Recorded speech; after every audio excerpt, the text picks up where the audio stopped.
Now that you know how to cook a steak, learn how to season a steak like a top chef. Steak searing tricks.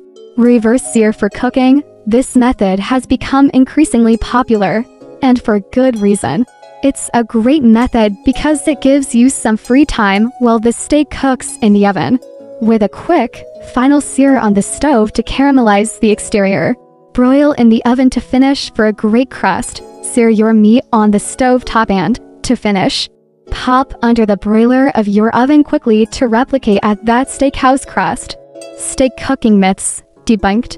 Sear over high heat to lock in juices. Not true.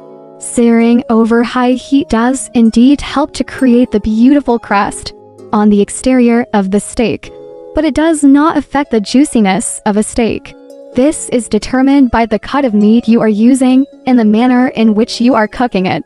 Regardless of the cut of steak, it all comes down to the cooking method. If you overcook, you might as well throw it in the trash.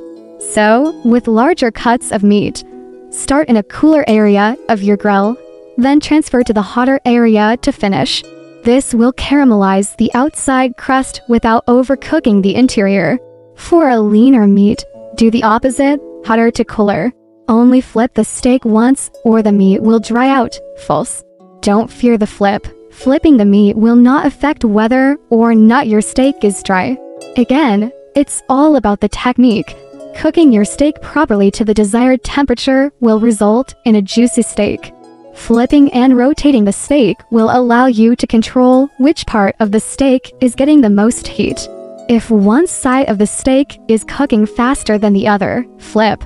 How to properly season and sear a steak. This step is crucial to ensuring you develop a great crust when searing your steak.